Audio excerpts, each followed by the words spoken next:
जो कांग्रेसी शासन की उपेक्षा का आजादी के बाद से शिकार रहा है, वहां पर माननीय प्रधानमंत्री जी ने ट्रेन संचार की व्यवस्था की, रेल कम्युनिकेशन दिया। पहली बार वहां ये पे कम बड़ी बात नहीं है।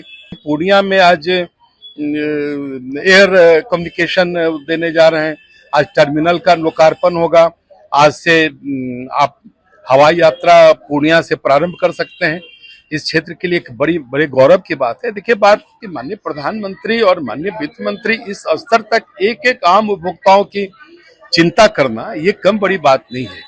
एक आखिरी से, जो विधानसभा क्षेत्र के जो विपक्षी नेता है वो धराशायी हो जाएंगे, जनता आपको पूरा समर्थन देखिए, जनता तो उनको 2005 से धराशायी किए हुए। कांग्रेस तो सिर्फ अपने परिवार, उसका परिवार कैसे सत्ता में बने रहे, उसके लिए वो जंगल राज के प्रणेता से लेकर किसी के साथ भी वो समझौता कर सकते हैं। जो राष्ट्र विरोधी ताकत है, कांग्रेस तो कभी देश के हित में सोच ही नहीं सकती है, और राष्ट्रीय जनता दल तो अपने परिवार से बाहर सोच ही नहीं सकता है। नमस्कार, आप देख रहे हैं बीएमडब्ल्यू न्यूज बिहार, और इस वक्त मेरी मौजूदगी कटिहार सदर विधायक तारकिशोर प्रसाद जी के घर पर है। आप देखिए, उनकी गाड़ी रेडी है, तैयार हो चुकी है। अब वो पूर्णिया की तरफ निकल रहे हैं। उनसे हम बात करते हैं, आइए और जानते हैं, समझते हैं कि क्या तैयारी है। सर, क्या तैयारी है आज? नहीं, देखिए, आज पूरे सीमांचल से एक बड़ी तैयारी है, क्योंकि लगभग 36,000 करोड़ का सौगात माननीय प्रधानमंत्री जी आज पूर्णिया की जनसभा से घोषणा करने वाले हैं।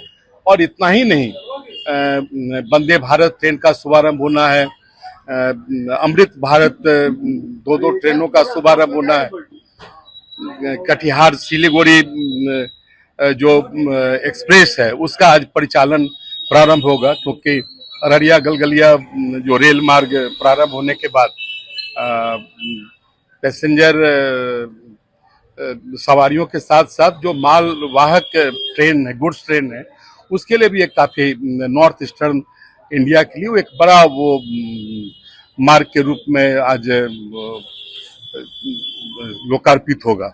और इसके साथ साथ मेरे कटिहार विधानसभा क्षेत्र में दो एक बड़ी योजनाएं जो माननीय मुख्यमंत्री जी ने घोषणा की थी प्रगति यात्रा के दौरान, जो भारत सरकार के द्वारा प्रायोजित योजना है, जल शक्ति मंत्रालय के द्वारा और एवं नमामि गंगे के द्वारा सीवरेज ट्रीटमेंट प्लांट, जो लगभग 3.5 अरब की लागत से उसका शुभारंभ कटिहार में होना है, उसका शिलान्यास होना है। और कटिहार शहरी क्षेत्र में जो नए बसावट हैं और जो 42 वार्डों के जो छूटे हुए भाग हैं, उसमें भारत सरकार के नगर विकास मंत्रालय के द्वारा नल के द्वारा जल की आपूर्ति की एक बड़ी योजना आज माननीय प्रधानमंत्री जी शुभारंभ करेंगे।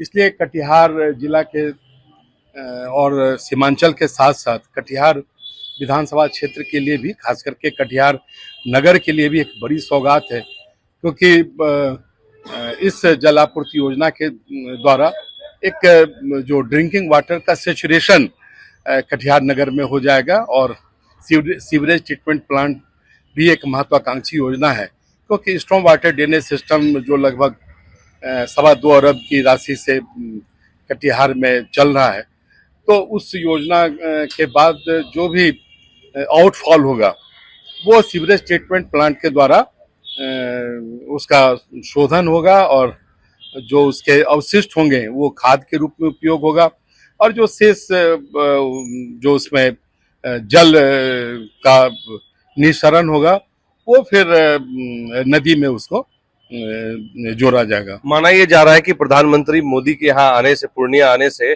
सीमांचल की जो एनडीए की जो सीटें हैं वो एकदम निश्चित तौर पर जो सीमांचल काफी संवेदनशील है। पड़ोसी देश नेपाल में जो हाल में जो घटना घटी, उसके कारण भी एक जो सीमा की संवेदनशीलता वो बनी हुई है। कटिहार के बगल में बांग्लादेश का सीमा है, बांग्लादेश में भी आने वाले दिनों में जो घटनाएं हुई है वो भी एक संवेदनशीलता को दर्शाती है। और एनआईए के द्वारा जो जम्मू कश्मीर में आतंकवादी घटना हुई थी, उसके द्वारा भी कटिहार में कई गिरफ्तारियां भी हुई है। और मेरे कटिहार विधानसभा क्षेत्र के हसनगंज में जो एनआईए ने पकड़ा है, उनकी राष्ट्रवादी और आतंकवादी गतिविधियां थी।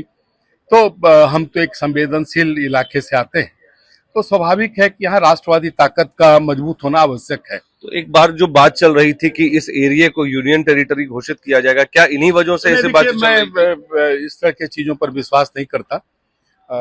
हमारा संघीय मेरा हमारे देश का एक फेडरल स्ट्रक्चर है, संघीय ढांचा है, और यशस्वी प्रधानमंत्री श्री नरेंद्र मोदी जी ने पूरे देश को आत्मनिर्भर और एकता में एक के सूत्र में बांधा है।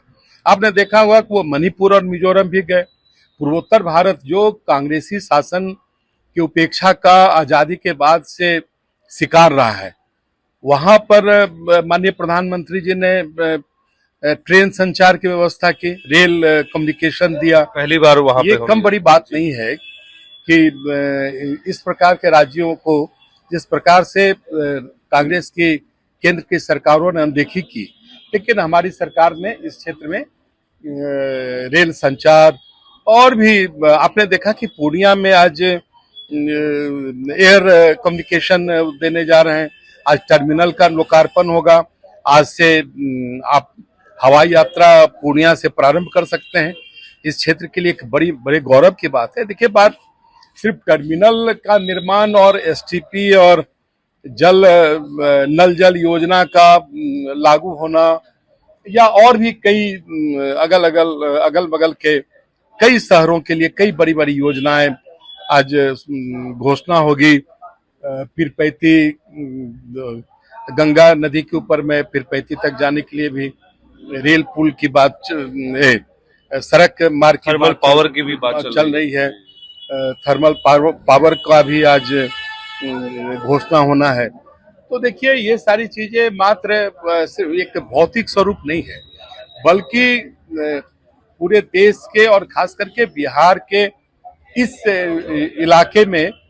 इलाका कैसे एक विकसित भारत का हिस्सा बने, ये एक सोच है। एक एक शहर, एक एक प्रमंडल, एक एक राज्यों के लिए माननीय प्रधानमंत्री जी इस प्रकार की चिंता कर रहे हैं कि आधारभूत संरचनाओं के द्वारा वो इतना मजबूत करें कि जिससे वो एक विकसित भारत की जो उन्होंने घोषणा की, वो एक नारा नहीं है, वो एक संकल्प है। और उस संकल्प को सिद्धि तक पहुंचाने के लिए माननीय प्रधानमंत्री जी पूरे देश का दौरा लगातार करके और बड़ी बड़ी परियोजनाओं को आम लोगों तक पहुंचाने का काम वो कर रहे हैं। और इतना ही नहीं, आपने देखा होगा कि अभी जीएसटी काउंसिल ने एक बड़ी राहत दी है आम उपभोक्ताओं के लिए। जो स्लैब था उसको दो भागों में, जीएसटी स्लैब को दो भागों में बांटकर इतनी बड़ी राहत दी है कि मैं तो वित्त मंत्री रहा हूं, जीएसटी काउंसिल का मैं सदस्य रहा हूं, वित्त मंत्री के नाते ग्रुप ऑफ मिनिस्टर्स का चेयरमैन रहा हूं, दो ग्रुप ऑफ मिनिस्टर का मैं सदस्य रहा हूं। तो जीएसटी के बारे में ज्यादा वो जानकारी रखता हूं। तो लेकिन आपको बता दें कि माननीय प्रधानमंत्री और माननीय वित्त मंत्री इस स्तर तक एक एक आम उपभोक्ताओं की चिंता करना, ये कम बड़ी बात नहीं है। एक आखिरी सवाल लेंगे कि प्रधानमंत्री मोदी पूर्णिया आ रहे हैं, क्या आप इसको देखते हैं कि आपके जो विधानसभा क्षेत्र के जो विपक्षी नेता है वो धराशायी हो जाएंगे, जनता आपको पूरा देखिए, जनता तो उनको 2005 से धराशायी किए हुए, और स्वाभाविक है कि भारत सबसे बड़ा लोकतंत्र है। बिहार तो लोकतंत्र की जर्नी रही है, और बिहार के लोगों ने 2005 के बाद बिहार के बदलाव को देखा है। यशस्वी मुख्यमंत्री नीतीश कुमार जी के नेतृत्व में जो इतना बड़ा बदलाव हुआ, और उस बदलाव को तो राहुल गांधी जी अपनी अधिकार यात्रा में भी महसूस किया। इतनी आसानी से पटना से चल के इधर तक नरेंद्र मोदी जी और नीतीश कुमार जी के बनाए हुए सड़कों पर उन्होंने बहुत अच्छी यात्रा की है। हाईवे पे वो निश्चित तौर पर उनको तो धन्यवाद देना चाहिए, श्री गडकरी जी को, माननीय प्रधानमंत्री जी को, माननीय नीतीश कुमार जी को। उनको तो धन्यवाद देना चाहिए कि वो स्वयं उन्होंने महसूस किया होगा कि किस प्रकार से इस यात्रा में वो शामिल हुए। कभी वो 2005 के पहले के बिहार के सड़कों पर ये अधिकार यात्रा कर ही नहीं सकते थे। तब तो वो तो कहते कि जो जनता का अधिकार है वो मुहैया कराओ। लेकिन कांग्रेस तो सिर्फ अपने परिवार, उसका परिवार कैसे सत्ता में बने रहे, उसके लिए वो जंगल राज के प्रणेता से लेकर किसी के साथ भी वो समझौता कर सकते हैं। जो राष्ट्र विरोधी ताकत है उसके साथ भी वो समझौता करते हैं। इसलिए भारतीय राष्ट्रीय कांग्रेस तो कभी देश के हित में सोच ही नहीं सकती है, और राष्ट्रीय जनता दल तो अपने परिवार से बाहर सोच ही नहीं सकता है। ये कल्पना भी नहीं कर सकते हैं कि आने वाले दिनों में जिस प्रकार से वो सत्ता हासिल करने के लिए जिस प्रकार का वो प्रयत्न कर रहे हैं वो काफी हास्यास्पद है। काम दिखता है, काम बोलता है, और भारत के लोग लोकतंत्र, इस लोकतांत्रिक देश में अगर वो कम पढ़े लिखे भी हैं तो वो लोकतंत्र की सूझबूझ रखते हैं, और इसलिए 2005 के बाद बदलाव आया और केंद्र में यशस्वी प्रधानमंत्री नरेंद्र मोदी जी के नेतृत्व में आज सरकार चल रही है। तो देखिए, ये भारत के लोग बहुत ही संवेदनशील हैं। वो भारत के लोकतंत्र को समझते हैं, अपने अधिकार को समझते हैं। आज हमारी माताएं बहनें, बहुत तो उनका एकेडमिक कैरियर बढ़िया नहीं होगा, लेकिन जितनी भी जीविका दीदी आप देख रहे हैं और जिस प्रकार से महिलाओं के लिए सरकार ने योजनाएं लागू की है, वो योजनाओं के कारण उनके चेहरे पर एक आत्मविश्वास है। मैं तो एनडीए सम्मेलन के माध्यम से पूरे बिहार में दौरा करने का अवसर मिला। महिलाएं, जो हमारी माताएं बहनें हैं, वो कुर्सियों पर लगातार बैठी रहती थी क्योंकि वो अपने अधिकारों को जान रही है। आज आप किसी जीविका दीदी से बात करिए, इतने आत्मविश्वास से अपनी बातों को रखती है और कहती है कि आप कल्पना नहीं कर सकते हैं। हम सब एक एक माताओं को, एक एक बहनों को आत्मनिर्भर बनाने का काम किया है। बहुत बहुत धन्यवाद हमसे बात करने के लिए। तो देखा आपने कि किस तरह से तैयारी है, और साफ साफ इन्होंने कहा कि जो कल्पना नहीं कर सकते थे पहले जंगल राज के समय में या कांग्रेस के समय में, आज वो सपना पूरा हो रहा है। और इन्होंने कहा कि राहुल गांधी उन्हीं रास्तों पर चलकर वोटर अधिकार यात्रा करने के लिए निकले थे, और वो उस समय का दौर था और आज का दौर है। तो ये आप देख लीजिए कि किस तरह से तैयारी थी, और ये पूरी तरह से बिहार के विधानसभा चुनाव को साधने की कोशिश है। इसमें बीजेपी कहीं कसर नहीं छोड़ रही है। बहुत बहुत धन्यवाद। सूर्या हॉस्टल, एक बार अपने बच्चे को जरूर भेजें। सीमांचल का सर्वश्रेष्ठ हॉस्टल, 4ठी कक्षा से 10वीं तक कोचिंग एवं ट्यूशन निःशुल्क, बेहतरीन और हर सुविधा से लबरेज। हमारा पता है दलन कटिहार। संपर्क करें 7903464641 पर। हमारा वीडियो अगर आपको अच्छा लगा हो तो आप हमारे वीडियो को लाइक करें, शेयर करें और हमारे चैनल को सब्सक्राइब जरूर करें।